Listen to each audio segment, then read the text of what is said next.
Tonight, we're stepping back over 700 years, into a world where winter was not just a season, it was a test of survival. Imagine this: you open your eyes in a small timber hut, the year is 1312, and the air is so cold that your breath hangs white in front of your face. The fire has burned low in the night, and without it, the room feels like ice. Outside, snow lies heavy, pressing against the walls, and you know that the months ahead will decide who endures, and who doesn't. If you enjoy forgotten stories like this one, true glimpses into how ordinary people lived and endured, I'd love it if you'd subscribe to the channel. That way, you won't miss the journeys we take each night. And before we begin, tell me in the comments where you're listening from tonight. Are you tucked in bed with headphones, drifting off to sleep? Or are you studying late into the night, letting history keep you company? I always read your stories, and it's amazing to see this little community of listeners from every corner of the world. Now, let's dim the lights, quiet the room, and walk together into a medieval village, where winter has only just begun. Inside a modest hut, a family stirs to life. Their home is built from timber and clay, its roof thatched with straw that now lies blanketed under snow. The floor is packed earth, uneven and cold beneath bare feet. A bed of straw is spread in one corner, covered with woolen blankets and furs, rough but warm enough to keep sleep from being unbearable. Children lie curled together under the covers, their breaths puffing in small clouds. Their cheeks are red with cold, their lips dry, but they do not complain. They know no other life than this. The mother is the first to rise. She pulls a cloak around her shoulders, its wool thick but scratchy, patched many times over the years. Her hair is tied back, and her hands are already cracked from the chill of winter. She moves to the hearth, kneeling upon the hard floor, and stirs the gray ash. For a moment, she sees nothing but cold remains, but then, a faint red glow flickers deep beneath. Carefully, patiently, she blows upon it, shielding the fragile ember with her hands. Her breath is soft, steady, and slowly the ember glows brighter. She places a handful of straw atop it, then thin twigs, and after a tense pause, flames leap upward. The fire lives again. The crackle fills the silence, and smoke curls upward toward the small hole in the roof. The hut begins to warm, though the cold lingers in every corner. The smell of wood smoke spreads through the air, sharp but comforting. In a medieval home, this smell never leaves. It clings to clothing, to blankets, to hair. It is the smell of life itself, for without it there is only darkness and cold. The father rises next, his joints stiff, his movements slow from yesterday's labor. He pulls on his tunic of wool, rough and coarse, then wraps a cloak about his shoulders. His boots, hardened with frost, are tugged onto his feet. He glances toward the door, knowing already what waits outside, the snow piled high, the paths buried, the work unending. Yet he does not complain.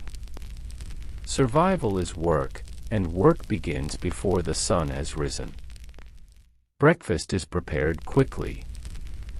A pot of pottage hangs above the fire, the same pot that cooked yesterday's meal. It is a thick stew of barley and oats, flavored with leeks and onions, perhaps a scrap of salted pork if any remains. Sometimes dried peas are added, or beans stored from autumn. On rare days, a slice of bacon or a piece of cheese can be found, though such luxuries are saved for feast days. More often, the pottage is little more than boiled grain, sustaining if not satisfying. Bread is cut into slices, heavy rye bread dark and sour, baked in the village oven days ago. It is dense, filling, a far cry from the soft loaves we know today. Children eat first, dipping bread into the warm broth, their faces softening as heat spreads through their bellies. The parents eat last, always careful to leave a little more for the youngest. Hunger is a constant companion in winter, a dull ache that never fully leaves. Manorial records from England and France show that families rationed their food with painstaking care, counting every sack of barley, every strip of smoked bacon, every wheel of cheese stored in the loft. Once the bowls are empty, the day begins in earnest. The father pushes open the wooden door, and the world beyond is silent. Snow stretches across the village square, pressing high against the walls of cottages, burying fences, covering the frozen ground. The air bites his cheeks, his breath hanging white. The shovel he carries is wooden, bound with iron at the edge, its handle worn smooth from years of use. He begins to carve a path, from door to barn, from barn to well, from cottage to cottage. Each scoop is heavy, each step slow, but the paths must remain open. Without them, the village would suffocate under the weight of snow. The women follow soon after, buckets swinging from their hands. Their cloaks flap in the wind, their hoods drawn low against the cold. They walk carefully, for the snow hides holes and stones beneath. At the well, frost clings to the stones, and the rope is stiff with ice.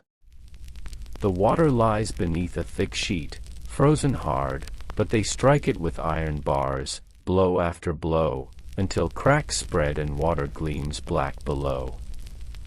Buckets creak as they descend, ropes groaning as they are pulled back up, sloshing and heavy. The women carry them home carefully, arms trembling, fingers stiff, but not a drop can be lost. Water, like fire, is survival. At the barns, the animals stir restlessly. The cows stand thin, ribs showing beneath hides. Their milk has grown scarce, barely enough to fill a cup. Goats bleat softly, pawing at the straw for scraps of feed. Chickens huddle in corners, feathers puffed, their nests bare. The men divide the feed carefully, measuring every handful, knowing the stores will not last forever. Each animal receives just enough to survive another day. They are not pets, but partners in survival. Milk, eggs, wool, and meat, these are as vital to the family as fire and water. By midday, the village smells of wood smoke and boiling broth once more. Pottage is reheated, stretched thinner with water, flavored with dried herbs or a turnip pulled from storage. Families gather close to the hearth, bowls in hand, faces lit by the flames. The children eat eagerly, dipping bread into the stew, while the adults take less. Outside, the light is already fading, for winter days are short. The afternoon brings heavier labor. Men take axes into the forest, boots sinking deep into the snow. The silence of the trees is broken only by the sharp ring of iron biting into wood. Each swing is heavy, each crack of timber a promise of warmth. Trees groan and fall, shaking snow from their branches, sending echoes through the frozen air. Logs are bound with ropes and dragged back through the drifts, shoulders straining, sweat freezing on brows. It is exhausting work, but each log is precious. Fire is warmth, fire is life, and without it, the night would claim them. The women spend their afternoons spinning and weaving. Wool, gathered and carded months ago, is twisted into yarn. Yarn is woven into cloth upon simple looms, the rhythm steady, the sound soft but constant. Clothing is patched, cloaks are repaired, blankets mended. A torn seam in winter is dangerous, a gap where cold can creep in and steal strength. Children help where they can, gathering twigs for kindling, carrying small bundles of straw, chasing birds away from the grain stores. Their laughter rings briefly in the cold air, fleeting but bright, a spark of joy amid the labor. As evening falls, the families gather once more around their hearths. Supper is much like breakfast: broth, bread, perhaps a small piece of cheese if it can be spared. Bellies are never full, but they are warmed. Afterward, stories are told. The grandmother recalls winters of her youth, when snow piled so high that doors could not be opened, when wolves prowled so near their eyes glowed in the firelight. The children listen wide-eyed, both fearful and comforted. For stories are not merely entertainment. They bind the family together, they teach endurance, they remind everyone that others have endured before. Outside, the wind rises. Snow drifts higher against the walls, shutters rattle, and darkness swallows the village whole. The fire is banked carefully, embers covered to last until morning. Families curl beneath their blankets, children pressed close for warmth, parents keeping watch even as they drift into uneasy sleep. From the forest comes the distant howl of wolves, long and mournful, a sound that chills the blood. But inside the huts, the fire glows, and the village endures another night. The night passes, uneasy and cold, but morning comes again. The village stirs to life as it always must. Breath clouds the air inside the hut, drifting above the blankets, reminding all who wake that winter spares no corner. The fire is little more than ash, its glow faint, but it is enough. The mother kneels once more at the hearth, coaxing life from the embers, blowing until sparks flare, feeding it straw, twigs, and wood. Flames rise, and with them, the fragile comfort of warmth. The routine is relentless, but each act is vital. The family rises slowly, stiff from the cold, their stomachs hollow. A pot is placed above the fire, barley and oats stirred into water, left to boil into pottage. If luck holds, a pinch of salt or dried herbs is added. The children sit close, their eyes heavy, waiting. They dip bread into the broth when it is ready, chewing slowly, savoring every bite. The adults eat last, as always, measuring their hunger against the needs of their children. Outside, the village is hushed beneath snow. Paths carved yesterday are gone, swallowed by drifts. Men take up their shovels and begin again. Wood creaks under strain, iron scrapes against ice. They move slowly but steadily, their breath rising in pale clouds. Each path opened is a lifeline, to the well, to the barn, to the hearth of a neighbor. The women tread carefully with buckets in hand. The well is covered in ice once more, thick and stubborn.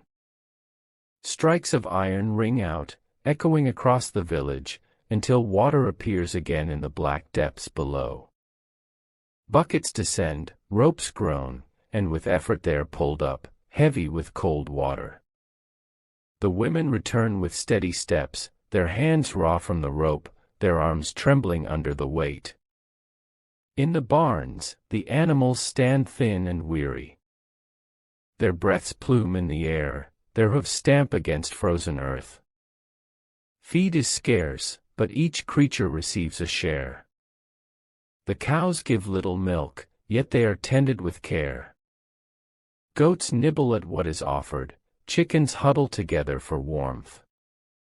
The men measure every portion carefully, balancing today's need against tomorrow's fear. By midday, the air is thick with the smell of smoke. Fires crackle in every hearth, pots simmer slowly, and the faint sound of voices carries from one cottage to the next. Meals are meager, stretched thin, but they are shared. Children carry small bowls between households, a neighbor offering onions, another lending dried beans, each family supporting the other in quiet acts of survival. The afternoon is for heavier work. Men set out toward the forest, axes slung across shoulders, ropes coiled at their belts. The snow is deep, and each step is slow, but the forest waits with its promise of firewood. The sound of axes rises, sharp against the silence, striking into frozen trunks. Wood cracks, splinters, and falls, shaking snow from branches. Logs are bound with rope, dragged back through the snow by teams of men, shoulders bent, breaths ragged. It is grueling work, but it must be done. Without wood, fires will die, and without fire, life will wither. The women spin and weave, their hands steady even as the cold stiffens their fingers. Wool is twisted into yarn, yarn woven into cloth, the rhythm of the loom steady and calming. Blankets are patched, cloaks repaired, shirts mended with careful stitches. Nothing is wasted, nothing thrown away. A scrap of cloth may become a patch, a torn seam strengthened to last another season. Children watch, sometimes helping, sometimes chasing each other in bursts of laughter before being called back to gather twigs for kindling. Their play is fleeting, but it softens the day, bringing moments of warmth not born from fire. As dusk falls, the priest calls the villagers together in the square. His voice carries across the cold air, rising steady and strong. He speaks of patience, of endurance, of faith that carries people through hardship. He reminds them of saints who suffered and endured, of seasons that always pass, of spring that waits beyond the frost. Some bow their heads in prayer, lips moving quietly. Others listen in silence, their hearts weary but steadied by his words. The sun sinks, and darkness presses close. Torches are lit along the village edge, their flames bending in the wind. Men stand guard, spears in hand, watching the tree lean where shadows shift. The howls of wolves rise again, nearer than before, long and hungry. Their eyes glimmer in the firelight, their bodies pacing just beyond reach. The men do not move, their stance is firm, their silence heavy. The wolves circle, but they do not cross. The line holds, and the village endures. Inside, families gather close to their fires. Supper is simple, little different from breakfast, but the warmth of the flames makes the meal bearable. Afterward, stories rise again, told by the elders. Tales of long winters past, of floods and famines endured, of moments of joy found even in hardship. The children listen, wide-eyed, their hunger softened by imagination. The adults listen too, their hearts steadied by memory.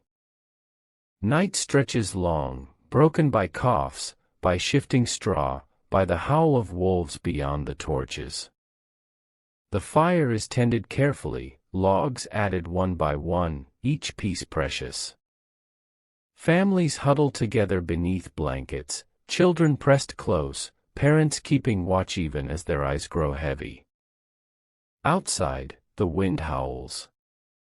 Inside, the fire glows. Another day has been endured. And so the rhythm continues. Day after day, the same cycle of work and waiting, of hunger and hope, of silence broken by the sounds of survival. The village endures, bound together by firelight, by faith, by the simple will to live through the winter that grips them. The days of winter pass, each one heavy with labor and hunger, But beyond the physical struggles, another force shapes the lives of the villagers: faith. In the medieval world, faith was not a choice, not a quiet belief kept in the heart, it was the framework of existence itself, the explanation for every hardship, every joy, every day of life. As dawn breaks over the snow-covered village, the church bell rings. Its sound is dull, muffled by frost and wind, yet it carries across the cottages. Families rise from their hearths, pulling cloaks around their shoulders, children stumbling sleepily as they step into the cold. The church stands at the center of the village, its stone walls frosted, its roof blanketed in snow. Smoke drifts from its chimney, a faint promise of warmth inside. The villagers file in quietly, boots crunching upon the frozen ground. Inside, the air is scarcely warmer, but candles burn upon the altar, their flames flickering golden light upon the stone. The priest stands at the front, his voice rising in Latin, a language few understand, yet all believe carries power. He speaks of patience, of trials sent by God, of the need to endure suffering with humility. The villagers bow their heads, crossing themselves, whispering prayers in their own tongue. Faith is woven into every act of survival. When the fire is lit, prayers of thanks are murmured. When water is drawn from the well, a blessing is whispered. Before eating, a cross is traced in the air above the pot. To us, these gestures may seem small, but to them, they are protection. In a world where famine and disease lurk at every corner, unseen forces are as real as the cold that bites their skin. Yet faith is not only comfort. It also demands sacrifice. The church sets the rhythm of the year, dictating feast and fast, joy and abstinence. Even in winter, when food is scarce, families must observe fasting days, no meat on Fridays, long periods of Lent where meals are reduced to bread, pottage, and ale. Children ask why, their stomachs aching, and mothers tell them, because God wills it. Because this is how we cleanse the soul. Still, the church offers light in the darkness. Feast days are celebrated even in hunger. At Christmas, candles are lit in every home, hymns are sung in the church, and families share what little they can, a piece of meat saved, a loaf of white bread baked in the manorial oven, a jug of stronger ale brewed for the occasion. For one night, hunger is forgotten, laughter rises, and hope glimmers like the flame of a candle. In January, Epiphany marks the visit of the Magi to the Christ child. Children wear paper crowns, carols echo through the village, and a special cake is baked. Inside, a single bean is hidden. Whoever finds it becomes the Lord of Misrule for the day, leading games and merriment. Even in the heart of winter, joy is not abandoned. The church reminds them that light follows darkness, that Christ himself was born in poverty and cold, and yet salvation came. But faith has another side, fear. Winter is long, nights are dark, and the forest presses close. Superstitions linger in every shadow. The howls of wolves are not only hunger, but omens. A falling star seen in the sky might signal plague. Dreams are studied for signs, strange births whispered about as warnings. The line between the sacred and the supernatural is thin. The priest warns of demons and witches, of spirits that prowl in darkness, of punishment for sin. Families cross themselves before sleeping, hanging sprigs of dried herbs above the door, leaving bowls of water for restless souls who might wander in the night. The villagers know the stories.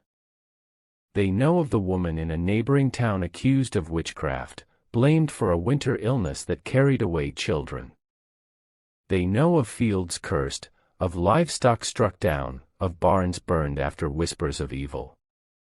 They know that in darkness, suspicion grows as quickly as frost upon the windows. And yet, faith binds them together, gives them words to fight what they fear. On long winter evenings, the priest visits homes, sitting by the fire, blessing the family, listening to confessions whispered in trembling voices. A man admits to stealing grain, a woman to quarreling with her neighbor, a child to lying. The priest listens, gives penance, reminds them that their suffering is shared by Christ himself. His words do not bring food, but they bring a kind of peace, and peace is as precious as bread. By February, the cold still lingers, but another festival approaches, Candlemas. Families gather in the church, each holding a candle, the flames flickering in the dark. The priest blesses the candles, reminding all that they represent the light of Christ in a world of shadow. The villagers carry them home carefully, placing them upon their hearths. To light them during storms or sickness is to call upon divine protection. For a moment, the village glows with firelight, each home shining against the weight of winter. Even so, the fear never fully leaves. Outside the torchlight, wolves circle. In the shadows of barns, sickness stirs. In the silence of night, hunger whispers. Faith is both shield and burden, it comforts, but it demands. And always, the villagers must balance between the two. Stories are told not only by priests, but by grandmothers, by fathers, by mothers at the hearth. Tales of saints who endured trials, who fasted in deserts, who suffered gladly for the glory of God. These stories remind the children that their hunger is not unique, that others have endured worse and triumphed. But woven between the holy tales are older ones, whispers of spirits in the forest, of light seen upon the hills, of creatures best left unnamed. For in a medieval winter, faith and fear are inseparable companions. As another day fades into darkness, families gather again around their hearths. Supper is eaten in silence, prayers whispered. Candles burn low, torches flare at the village edge, and wolves cry out in the distance. Children clutch blankets tighter, elders trace crosses in the air, fathers grip spears as they stand watch. And through it all, faith endures. Not always joyful, not always free of fear, but steady as the rhythm of winter itself. The cold deepens, and with it, hunger sharpens. By now, the villagers' stores are running thin. The sacks of barley in the loft have grown light, the cheese wheels wrapped in cloth have been halved, and the strips of smoked pork that once hung from the rafters are few. Every meal is measured with painful care. Mothers count out beans, one by one, into the pot. Fathers slice bread thinner and thinner, the loaves stretching days longer than they should. Children ask for more, but are told to wait, to be patient, to understand. In winter, patience is survival. Illness follows hunger as surely as night follows day. The air inside the huts is thick with smoke and damp, the straw beds full of lice, the blankets never fully clean. Coughs echo in the dark, dry and hacking. Fevers rise, sweat soaking into clothing that cannot be washed in frozen rivers. A child lies restless, cheeks flushed, eyes glassy. The mother kneels beside him, whispering prayers, dipping cloths into cold water to lay upon his brow. Herbs are burned, their smoke believed to chase away sickness. Garlic and sage are boiled into bitter teas. Sometimes the fevers break. Sometimes they do not. When death comes, it comes quietly. The body is wrapped in cloth, hands folded, a cross laid upon the chest. But the ground outside is frozen solid, the earth hard as stone.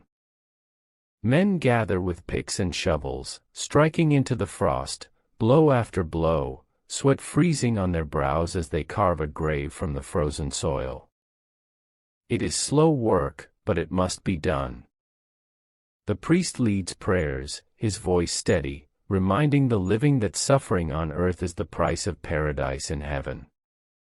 The family weeps, but the village stands together, their silence heavy, their breaths rising white into the air. Tension grows as food dwindles. A man notices grain missing from his loft, a wheel of cheese gone from his cellar. Suspicion spreads quickly. Neighbors glance at one another, whispers rising in corners of cottages. The priest warns against theft, against sin, against letting hunger drive men to betray their souls. But still, temptation is strong. A stolen loaf may feed a child for a day, and for some, that is worth the risk of damnation. Sometimes the blame falls upon outsiders, the beggar who came through the village last week, the woman who lives on its edge, gathering herbs from the forest. Her eyes are sharp, her hands stained green from plants, her muttered words strange. When illness spreads, some say she has cursed the children. When livestock weaken, they whisper her name. Fear and hunger twist together, and suspicion grows. The priest condemns such talk, yet even he cannot banish doubt completely. For in a world of darkness and frost, it is easier to believe in curses than in chance. The wolves draw nearer, their howls sharper, their shadows closer. On nights when the moon is full, they prowl the edges of the torchlight, eyes glinting, teeth bared. The men stand guard with spears and bows, their hearts pounding in their chests. The livestock are kept close, shut into barns, but wolves are cunning. A door left loose, a hole in the wall, and they slip inside, leaving blood and silence behind. The loss of even one goat, one cow, one hen, is felt like a wound. For in winter, every creature is counted, every life precious. And always, the hunger gnaws. Meals grow smaller. Pottage is stretched thinner, flavored with little more than salt. Bread grows hard, its crust breaking teeth. Children cry in the night, not from cold, but from emptiness. Parents hold them close, whispering stories to distract them, telling of summers filled with grain and rivers alive with fish. Stories are not food, but they soften the edge of despair. The chroniclers of the age write of these years. They tell of winters where people ground acorns into flour, where horses and dogs were eaten, where fields lay barren under endless rain. They tell of famine that swept across Europe, beginning in 1315, when harvests failed year after year. In England, in France, in Germany, people starved by the thousands. Parents abandoned children, children abandoned parents. Corpses lay in fields, unburied for want of strength. It was said some turned to cannibalism, though others denied it, unwilling to believe humanity could sink so low. These were the years later called the Great Famine.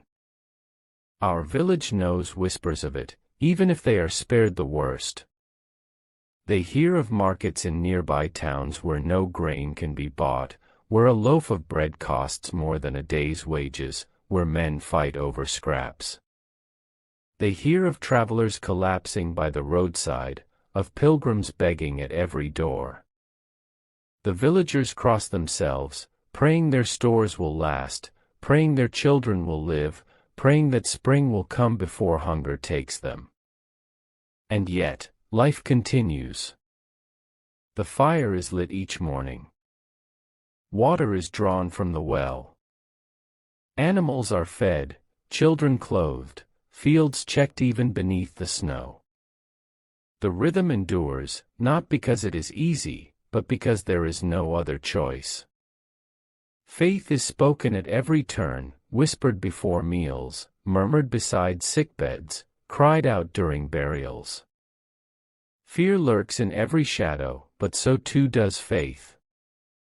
And between them, the village walks its narrow path through the heart of winter. The weeks of winter press down like stone, each one colder than the last. Snow lies heavy upon the roofs, drifting against walls, burying fences until the village looks like an island in a sea of white. Paths must be carved each morning, the work never ending, for the night always erases the day's labor. The men lean upon their shovels, arms trembling, faces raw from wind, yet they keep digging.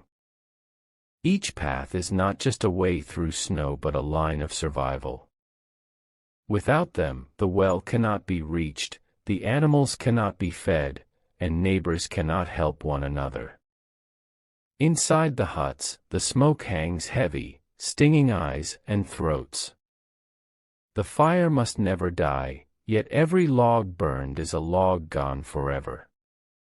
Families huddle close, children sitting almost on top of the hearth, their cheeks flushed red from the flames while their backs remain cold. Blankets are wrapped tightly, patched and repatched until little of the original cloth remains. In these rooms, warmth is never enough, only the illusion of comfort, only survival. Meals have grown thin. The pottage that once held scraps of pork now holds only grain, and even that grain is dwindling. Families grind dried peas into powder to stretch their stews. They crumble crusts of hard bread into broth, softening it enough to chew. In some homes, acorns gathered in autumn are pounded into flour, bitter but filling. Mothers hand their bowls to their children, smiling though their stomachs ache, telling them they have already eaten, though they have not. Illness grows more common. The damp, the smoke, the lack of food, all weaken the body. Coughs linger, chests rattle, fevers burn in the night. A child's breath grows shallow, a father's strength falters, an elder's hands shake too much to mend or spin. Remedies are sought where they can be found. Herbs dried in summer are boiled into teas, sage burned upon coals, garlic hung at the doors to keep sickness away. The priest prays over the ill, marking crosses upon their foreheads, murmuring Latin that none understand but all believe. Some recover. Some do not. When death comes, it is met with silence. The family weeps softly, but their grief is muted by exhaustion. The body is washed in cold water, wrapped in linen if any remains, or else in wool worn thin. Hands are folded upon the chest, a wooden cross placed upon them. The grave is carved from frozen earth, men striking with picks until their muscles ache, until sweat soaks their cloaks despite the frost.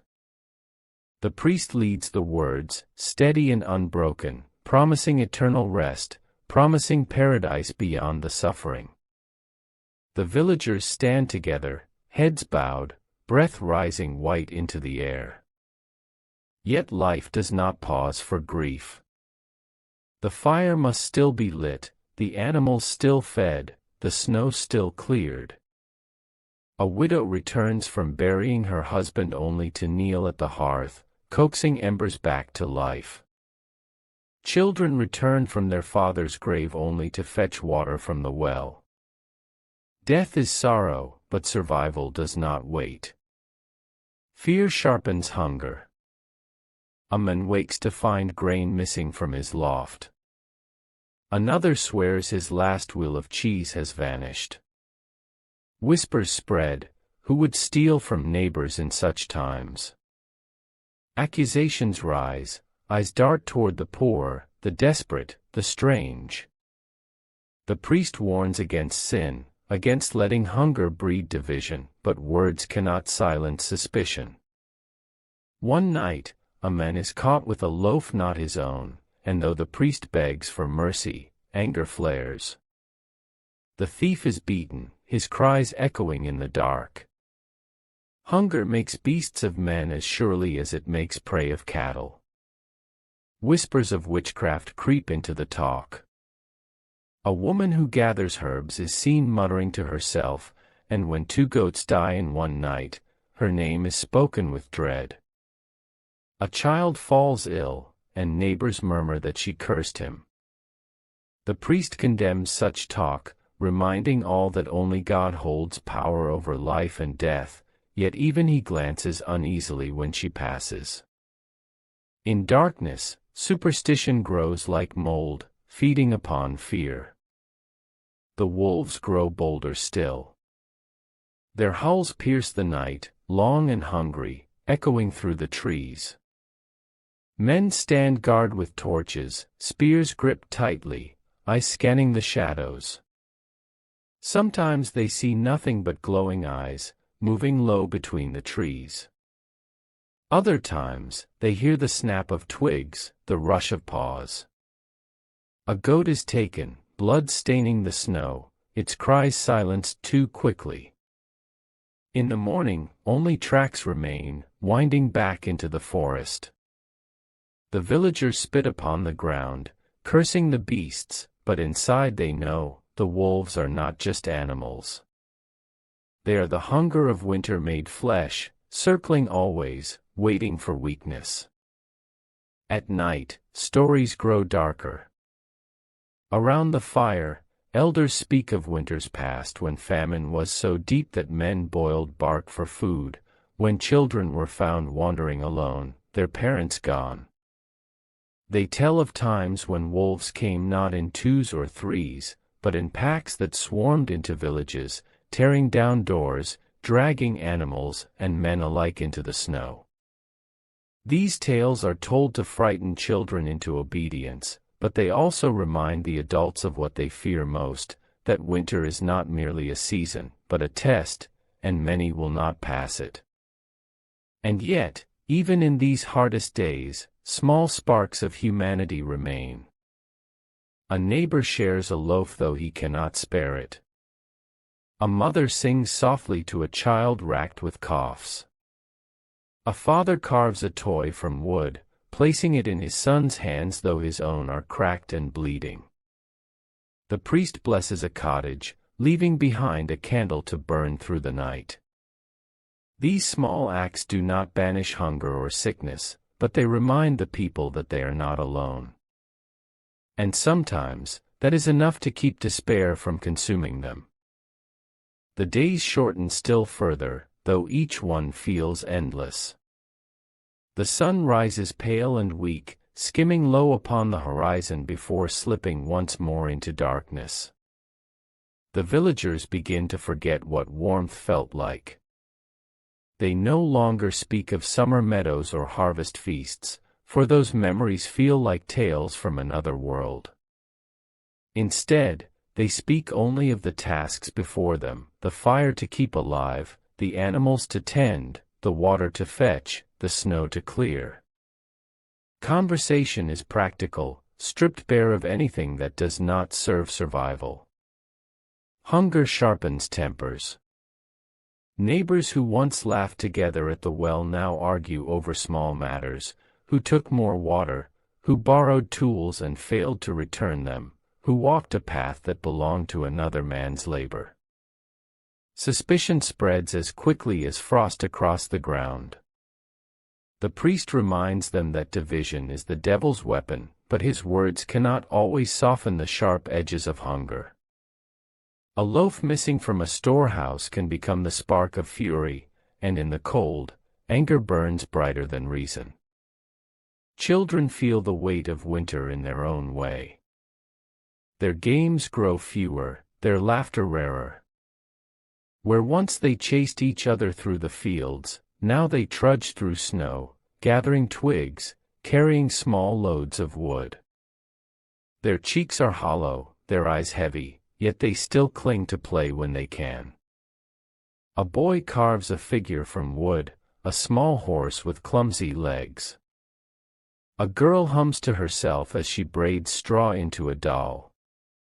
These fragile joys pierce the gloom, but they are fleeting, like sparks rising from a fire and fading into the night. Illness continues its slow spread. The smoke-filled huts, the damp blankets, the constant cold, they are breeding grounds for sickness. A cough heard in one house soon echoes in another. Fevers break out, children grow weak, elders fall silent. Remedies are sought desperately. Honey, if any remains, is mixed with herbs. Vinegar is poured over wounds, nettles boiled into bitter tonics. Some swear by charms, a ribbon tied at the wrist, a prayer whispered thrice before dawn, a saint's name carved into wood. Others trust only the priest's blessing, the sign of the cross traced upon the forehead. But despite all efforts, death claims more lives. The burial ground grows crowded. Graves are carved into frozen soil, each one a wound upon the earth. The priest's voice grows hoarse from prayers, yet he does not falter.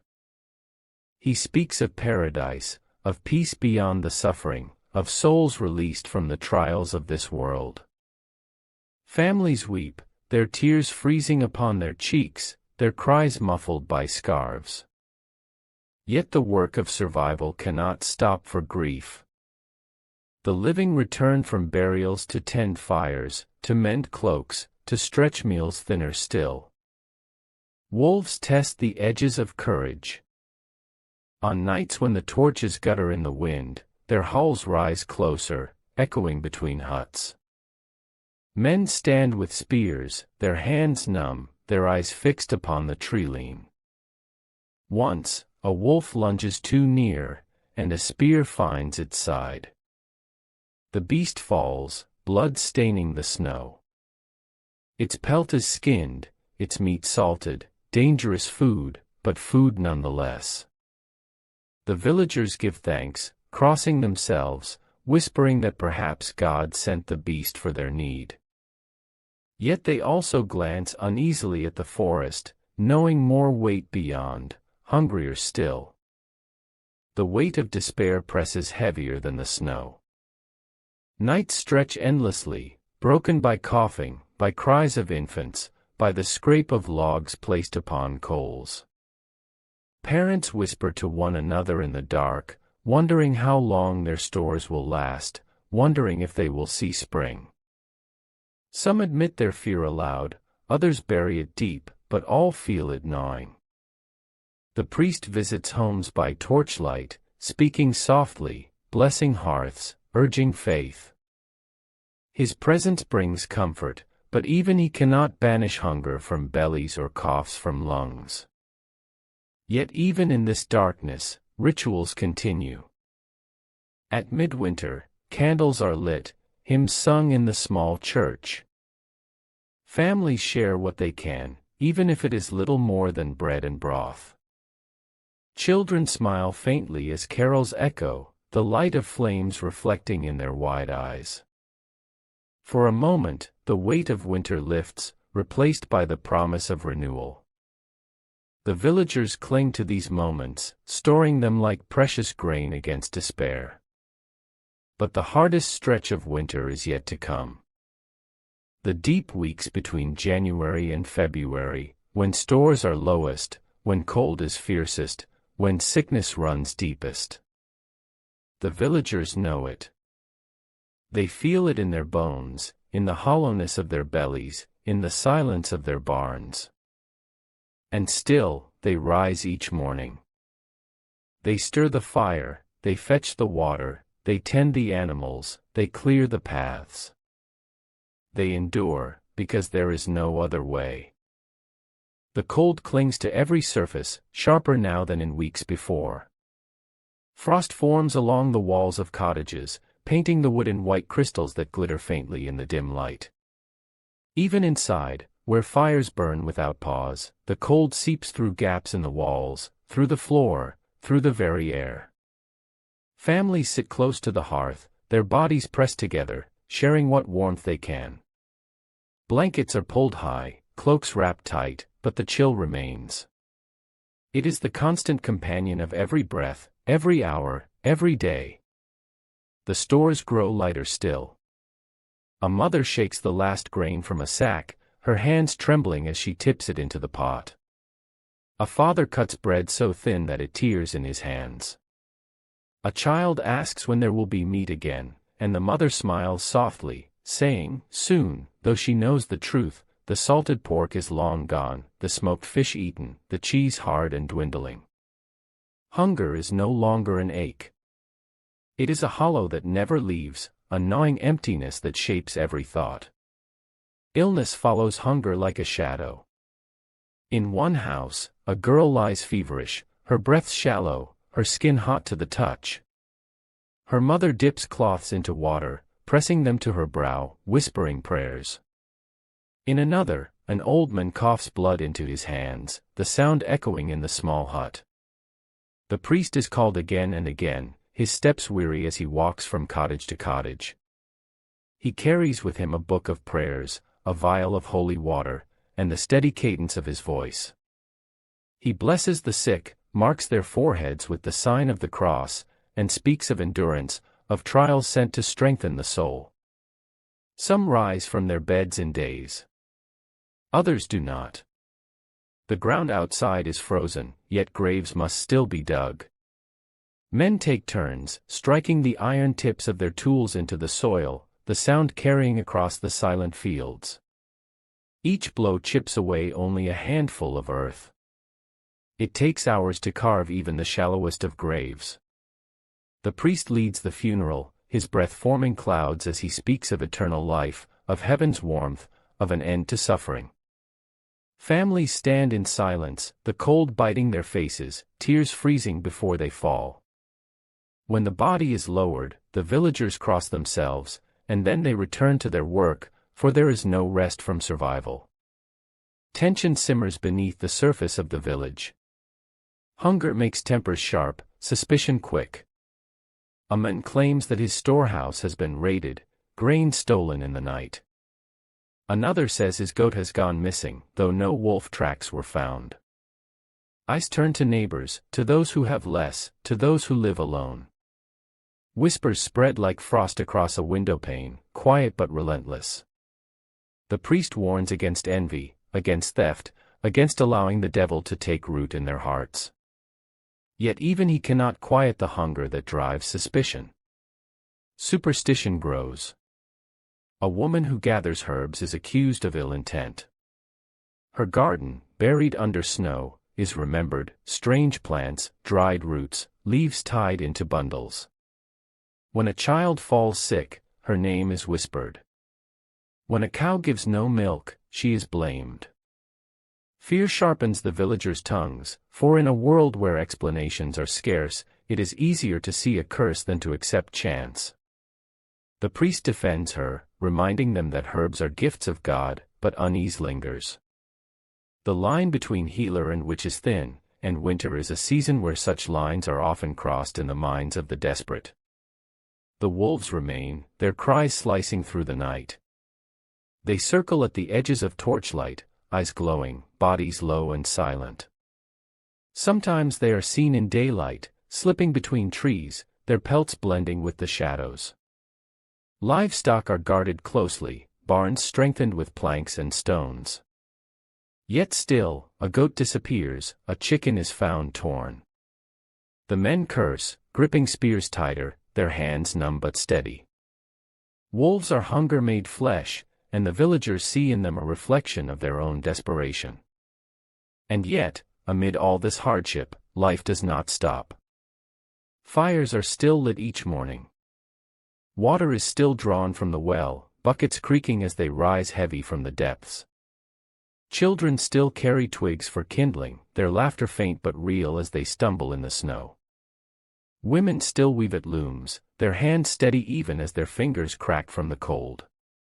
Men still walk into the forest, axes biting into frozen wood, shoulders straining as they drag logs home. Every act is heavy with weariness, yet every act continues. For to stop is to surrender, and surrender is death. At night, stories are told. The grandmother speaks of saints who endured trials greater than these, of men who fasted in deserts, of women who prayed through endless nights. She tells of summers past, when fields swayed with golden grain, when tables bent beneath the weight of food, when rivers shone with fish. The children listen, wide-eyed, their hunger softened by imagination. The adults listen too, their hearts steadied by memory. For stories, like fire, give warmth, even if only for a little while. The priest keeps the rhythm of faith alive. On Sundays, the villagers gather in the church, their cloaks pulled tight, their breaths white in the cold air. Candles flicker upon the altar, their flames steady against the shadows. Hymns are sung, voices low but strong, echoing against the stone walls. The priest speaks of Christ's suffering, reminding them that to endure hunger, to endure cold, is to walk in his footsteps. He tells them that spring will come, as surely as resurrection followed death. His words do not fill stomachs, but they feed something else, the will to continue. In February, Candlemas arrives. Each family brings a candle to the church, its wax precious, its flame sacred. The priest blesses them, speaking of light in darkness, of protection against storms and sickness. The villagers carry them home carefully, placing them upon their hearths. To light them in times of fear is to invite divine presence into the home. That night, the village glows faintly, each window flickering with golden light, small but defiant against the endless cold. Still, the hardest weeks remain ahead. The snow does not melt. The wind does not soften. Hunger does not ease. The villagers know that many will not live to see spring, yet they rise each day to fight for it. They do not speak of despair, though it sits heavy in every chest. They do not name the fear, though it lingers in every silence. Instead, they work. They tend. They endure. For endurance is all they have. The nights stretch longest in this part of the season. Hours pass in silence, broken only by the crackle of the fire, the whisper of prayers, or the distant howl of wolves. Families drift in and out of uneasy sleep, waking often to add another log to the fire, to check on children coughing in the dark, to listen for sounds outside the walls. The wind rattles shutters, snow presses against doors, and the sense of being surrounded, by hunger, by cold, by unseen threats, weighs upon every heart. By day, the rhythm continues, though bodies grow weaker. A boy stumbles as he carries kindling, too tired to lift his bundle high. His father steadies him, saying nothing, but the look in his eyes is heavy with worry. A woman drops her bucket at the well, her hands trembling so that the rope slips, the water lost. Others help her, but she weeps silently, knowing how precious every drop is. The men's shovels scrape slower as they carve paths through snow that never ends. Their backs ache, their hands crack and bleed, yet they keep working, because to stop is to surrender. Sickness spreads wider. The sound of coughing fills the village, a chorus of suffering that no one can ignore. In one house, a mother dies, leaving her children clinging to their father. In another, an elder slips away quietly, his breath fading into silence. The priest buries them, his prayers hoarse, his face pale, but he does not falter.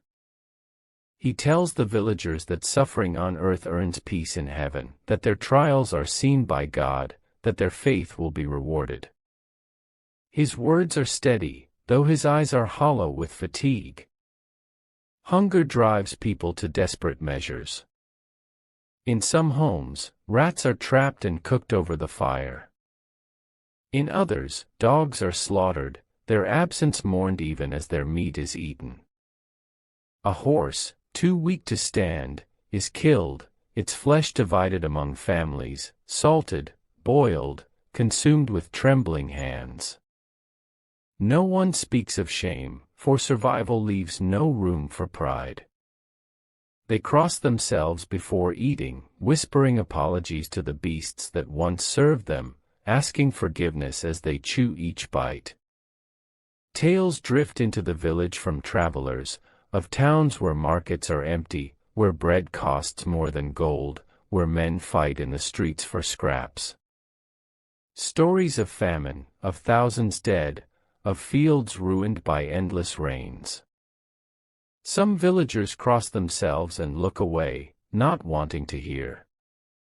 Others listen closely, trying to measure their own suffering against what lies beyond. It brings no comfort, only the grim knowledge that their plight is part of something larger, a shadow spread across the land. The wolves grow hungrier, their presence heavier. One night, they break into a barn, slaying a cow, dragging parts of it into the woods. The men chase them, torches blazing, shouting, spears thrust forward. But the forest swallows the wolves, and only bloody tracks remain. The loss of the cow is crushing. Its milk could have sustained children, its hide repaired blankets, its flesh fed the family for weeks. The villagers stand in silence, staring at the empty barn, the priest crossing himself before speaking of Job, who suffered and lost, yet did not curse God. His words are meant to comfort, but they feel thin in the cold air. Anger grows alongside fear. Neighbors argue over firewood, over water, over paths carved in snow. A man accuses another of hoarding grain, and though nothing is proven, suspicion lingers. Old grudges resurface, sharpened by hunger. The priest warns again and again that the devil thrives on division, but even he cannot stop the bitterness. Yet, despite the quarrels, the village does not break. In the darkest hours, they still share. A woman gives half her bread to a neighbor's sick child. A man chops wood for an elder too weak to swing the axe.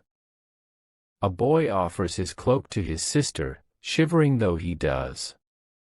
Acts of kindness burn like small fires in the darkness, enough to remind them of their humanity. The children bear the weight silently. They do not complain when their bellies ache, when their fingers crack from cold, when their shoes split and let snow in. They sit quietly by the fire, listening to their elders' stories, eyes wide as wolves howl outside. Sometimes they play still, carving figures from scraps of wood, braiding straw into dolls, humming to themselves softly.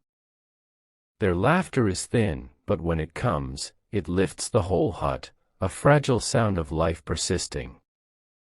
And always, the fire remains the center. Every home tends it carefully, feeding it slowly, guarding each ember. To let it die is to invite death inside. Logs are added sparingly, each one counted, each one a decision between comfort now and survival later. Families sleep close to the hearth, waking often to stir the coals, to place another piece of wood, to keep the flame alive. The fire is more than warmth, it is hope, the one constant against the endless cold. The priest calls upon the saints often in his sermons. He tells of Saint Lawrence, who endured torment and mocked his captors. He speaks of Saint Agnes, who kept her faith in the face of death. He reminds the villagers that their trials, though hard, are the shaping of their souls. They nod, some with conviction, others with weary doubt.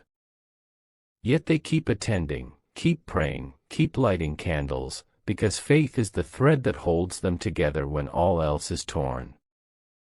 In the deepest part of winter, when days blur and nights feel endless, when hunger and sickness weigh heaviest, the villagers cling to one truth, that the wheel of the year always turns. No winter lasts forever. No darkness remains unbroken. They whisper this to their children at night, they remind one another when despair presses close. It is not food, it is not medicine, but it is a reason to rise each morning, to strike the earth for water, to mend another cloak, to dig another path through snow. It is the reason they endure. The snow no longer feels new or clean. It is gray with ash where paths have been cleared, streaked with dirt where boots and hooves have passed, packed hard where countless shovels have cut the same lines day after day. It lies heavy on roofs, bending beams, pressing inward upon walls. Each time a man steps outside, he looks upward in fear that the roof above him will groan and collapse under the weight. Inside, women push poles against the thatch to shake snow loose, watching it tumble down in heavy sheets. The sound is like thunder in the silence, startling children from their sleep. Food stores are nearly gone. A sack of barley that once seemed endless now holds only dust at the bottom.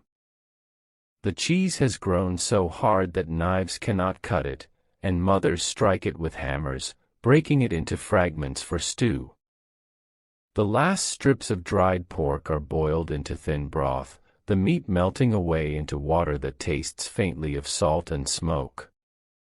Families chew bones, sucking them clean, boiling them again for whatever flavor remains.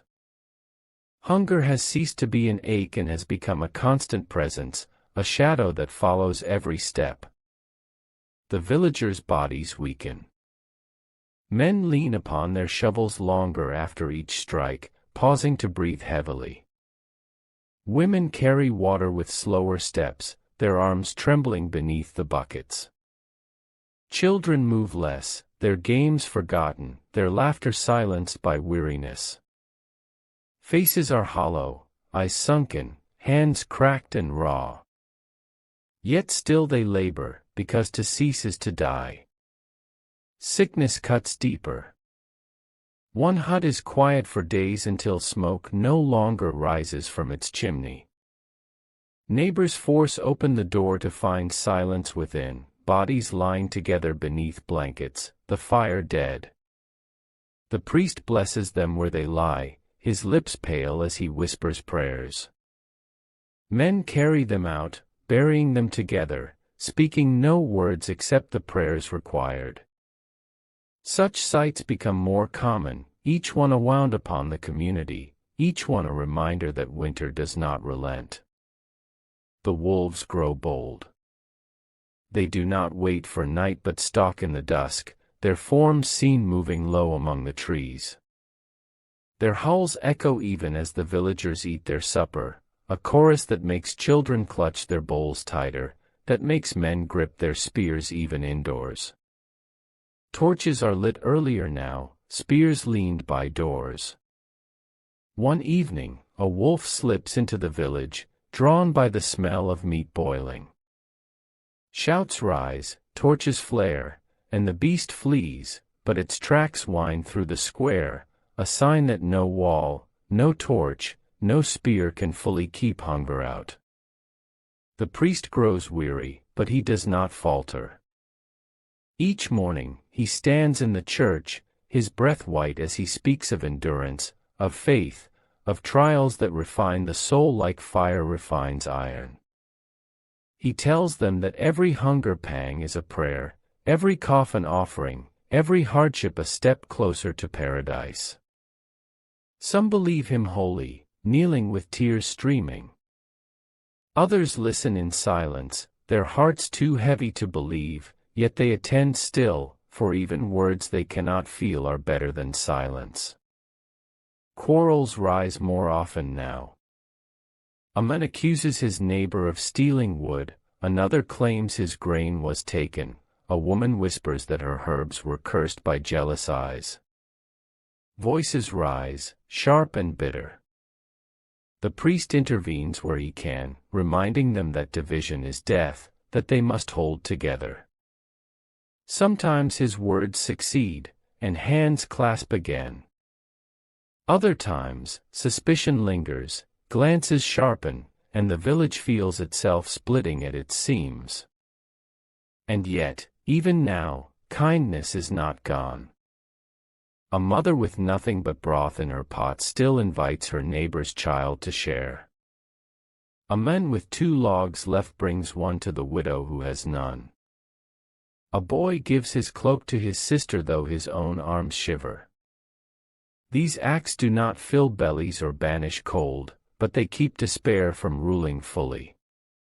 They are sparks in darkness, small fires that hold back the void. The stories told at night grow heavier. Elders speak of the great famine that has begun in other lands, of endless rains that rotted crops, of markets empty, of villages abandoned.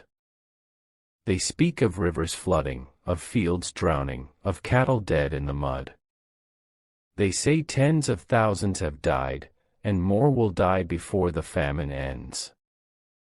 The villagers listen in silence, some crossing themselves, others staring into the flames.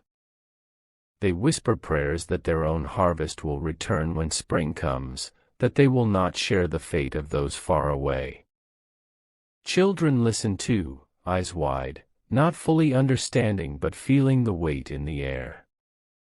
They draw closer to their mothers, to their fathers, finding comfort in the warmth of arms even if there is no comfort for hunger. They listen to stories of saints, of miracles, of light that pierced the darkest hours. They cling to them, as their parents do, because in a winter like this, belief is as necessary as bread. And so the weeks pass. Snow piles higher, winds cut sharper, hunger digs deeper, sickness spreads wider. But the fire still burns in every hut. The well still gives water.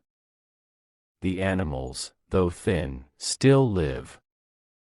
And the villagers still rise each morning, still clear paths, still fetch water, still mend cloaks, still feed the fire.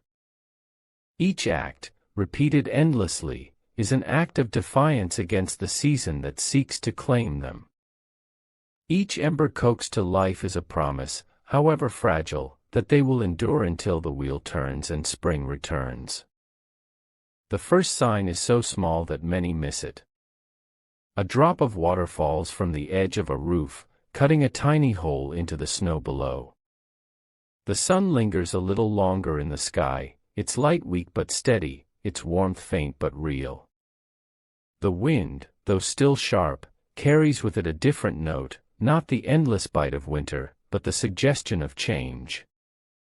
The villagers notice in silence. They do not speak of it at first, for fear of being wrong, for fear of hoping too soon. The snow still lies deep, but the surface softens. Children's boots sink farther into it, their steps wetter, their cloaks spattered with slush. The men mutter to one another as they clear paths, feeling the difference in the shovel's bite, hearing the drip of meltwater. Women returning from the well pause to look at the roofs, watching streams of water tracing paths down the thatch. It is not yet spring, but the season begins to loosen its grip. Food stores are nearly gone. What remains is measured in handfuls, a scoop of barley, a crust of bread, a heel of cheese as hard as stone. Hunger has hollowed every face, has bent every back. Yet the villagers know they have made it this far, and the promise of spring steals them. A child chews on a crust with new patience, as though the faint warmth outside has filled him with more strength than the food itself. The animals, too, sense the change. The cows, thin though they are, stir more in their stalls, their eyes brighter. The goats call more loudly, stamping their hooves as if restless. Chickens begin to scratch again, their combs redder, their feathers fluffed with renewed energy.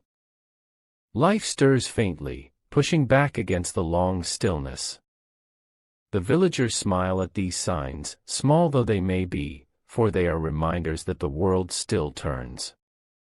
The priest speaks of hope in his sermons now, his voice carrying more strength. He tells them that just as Christ rose from the tomb, so too will the earth rise from its slumber. He points to the dripping roofs, to the softening snow, and reminds them that every season has its end. The villagers nod, their eyes brighter than before, their hands steadier as they clasp one another in prayer. Faith that once was burden now feels like promise. When the first green shoots pierce the snow, the village gathers to see them. Children crouch low, pointing with trembling fingers, marveling at the sight of life returning. Women kneel, touching the leaves gently, whispering thanks to God. Men stand with arms crossed, nodding silently, their faces weary but softened. It is only a blade of grass, only a fragile sprout, yet to them it is proof, the end of winter draws near. Snow begins to retreat from the fields, leaving behind earth dark and heavy with water. Men step out to walk the edges, testing the soil with their boots, gauging how long before plows can cut through again. Their minds turn already to planting, to barley and oats, to beans and peas. Hunger sharpens their eagerness, but they are patient, for they know the soil must dry before it can be worked. Still, they speak of seeds in hushed voices, planning, preparing, dreaming. The women begin to wash the huts. Blankets are hung upon lines, beaten with sticks, the dust and smoke of winter driven out. Floors are swept, windows unlatched to let in the first breaths of warmer air. Pots are scrubbed, looms checked, baskets repaired. The work is heavy, but it carries with it the lightness of change. Each task feels like a step away from winter's grasp, a step toward renewal. The children laugh again. They splash in puddles, chase each other with sticks, throw clumps of slush that break apart in wet bursts. Their cheeks are still hollow, their limbs still thin, but their voices rise higher, their play returns. They find joy in simple things, the first bird singing upon a branch, the first worm wriggling in thawed soil, the first flower pressing upward through the snow. Their joy spreads to the adults, who smile more often, who laugh more freely, who feel the burden of the past months begin to lift. Yet spring does not come all at once. There are setbacks, cold winds that sweep in, frosts that bite again, storms that cover the ground in white anew. The villagers sigh, but they do not despair. They have seen the signs, they have felt the change. They endure the setbacks with more strength, more patience, for they know now that the worst has passed. The wolves linger, but their howls grow less frequent. With the thaw, prey returns to the forest, and the beasts turn away from the village. The men still stand guard, but their shoulders ease, their eyes lift more often to the horizon. They know the danger will never vanish, but it has lessened, and that is enough. When the first day comes that no fire is needed by morning, the village rejoices. Families sit outside their huts, faces lifted to the pale sun, soaking in its warmth. Children chase each other across muddy ground, their laughter ringing. Women bring out looms and work in the open air, their hands busy but their hearts lighter. Men repair fences, sharpen tools, check plows. The village hums with activity, with energy that winter could not crush. The priest leads a procession through the village, carrying a cross high, singing hymns of thanks. Candles are lit in homes not for protection now, but in celebration. Bread is baked, thin though it is, and shared among neighbors. Ale is poured, cups lifted. For the first time in months, the village feasts, not upon plenty, but upon hope. The fields, once barren and frozen, are tilled again. Men push plows through the damp earth, oxen straining, sweat beating upon brows though the air is still cool. Seeds are scattered, pressed into soil, covered with care. The rhythm of labor returns, not the desperate survival of winter, but the steady work of renewal. Women plant gardens, children scatter beans, elders bless the soil with whispered prayers. The earth, once dead and silent, begins to stir. With each passing day, green spreads wider. Trees bud, rivers run free, birds return. The sound of life fills the air once more. The villagers breathe deeply, filling their lungs with air no longer sharp with frost but soft with warmth. Their bellies are still empty, their bodies still weak, but their hearts are strong. They have endured the winter, and now they live again. Stories are told differently now. Elders speak not of famine and wolves, but of springs past, of harvests rich, of festivals filled with song. Children listen with shining eyes, not in fear but in delight. The priest preaches joyfully, his voice carrying strength, speaking of resurrection, of hope fulfilled, of trials overcome. The church fills with song, hymns rising louder than they have in months. And so the cycle turns. Winter has broken. Spring has returned. The villagers, weary but unbroken, step into the fields, into the sun, into life renewed. They carry with them the memory of hunger, of sickness, of loss, but also the memory of endurance, of faith, of kindness. They know the wheel will turn again, that another winter will come, but for now, they live, and that is enough. The first thaw comes almost unnoticed, for it is not a sudden thing, but a slow softening of the edges. The villagers hear it before they see it, the drip of water falling from the eaves, the crackle of ice breaking apart along the edges of the well, the faint gurgle of streams awakening beneath snow. They stand in their doorways, cloaks wrapped tight, watching the sun linger just a little longer in the pale sky.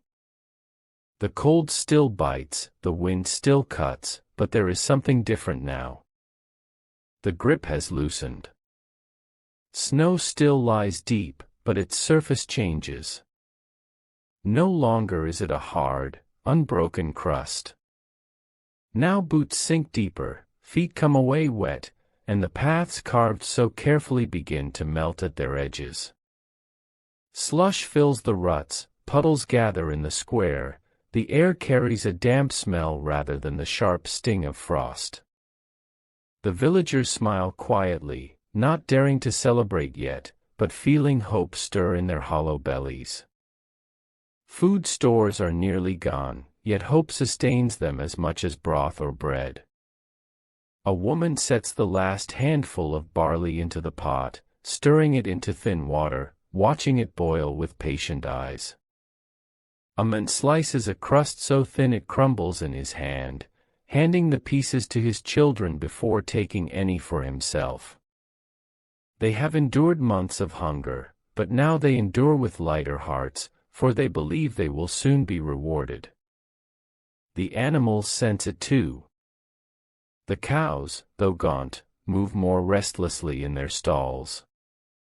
Their eyes brighten, their hooves stamp, their breaths come faster. The goats bleat louder, tugging at their tethers, as though impatient for freedom. Even the chickens stir, scratching at the straw, their feathers fluffed, their combs red again. Life, faint though it is, pulses back into the barn. The priest's sermons change in tone. Where once he spoke of endurance, of suffering, of patience, now he speaks of joy, of resurrection, of light returning.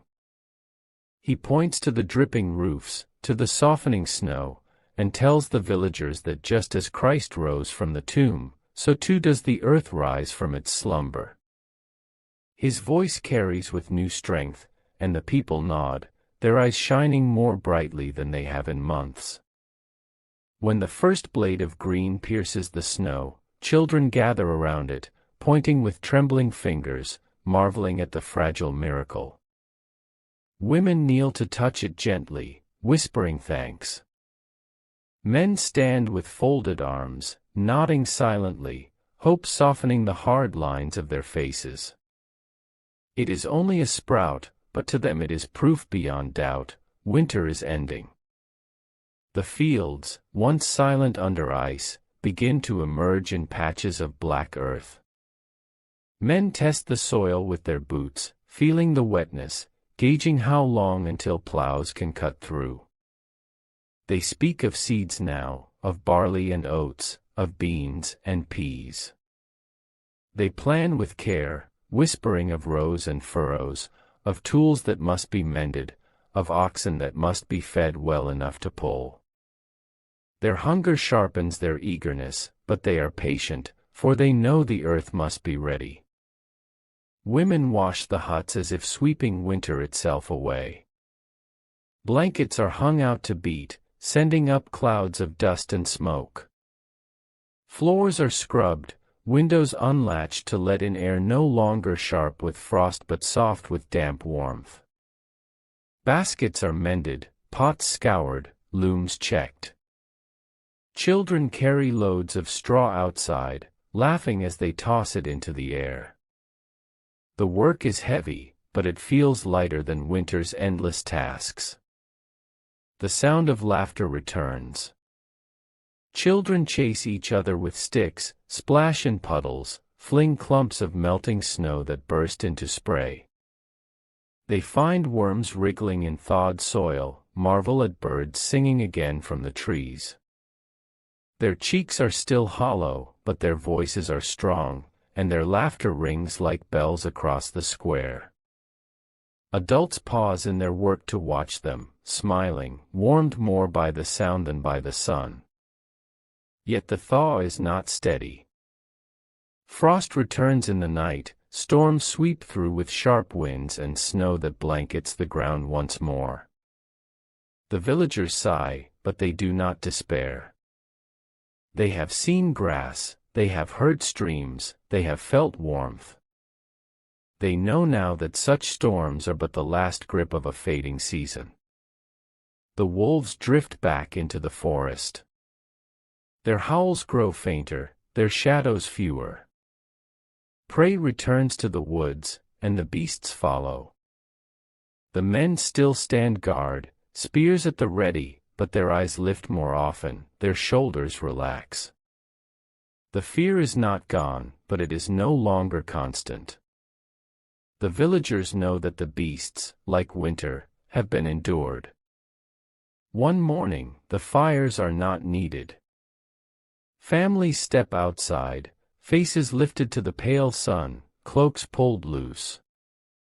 They sit upon logs, upon stones, letting the warmth soak into their skin. The children run without gloves, their hands pink but unafraid. Women set their looms outside, weaving in the open air, their songs rising with the click of thread. Men sharpen tools, repair fences, check harnesses, their voices lighter as they speak of the work ahead. The priest leads a procession through the village, carrying a cross high, singing hymns of thanks.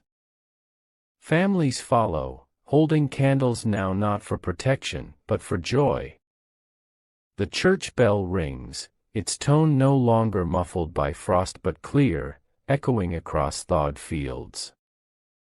Bread is baked, thin but fragrant, and shared among neighbors.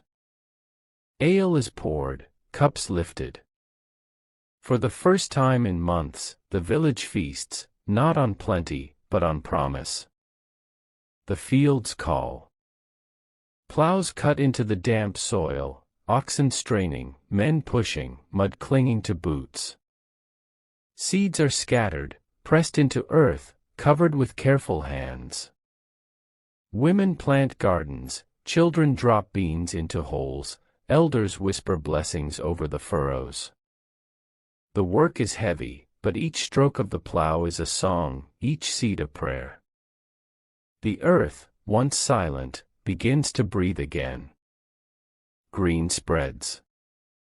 Trees bud, rivers run clear, flowers push upward through thawed soil.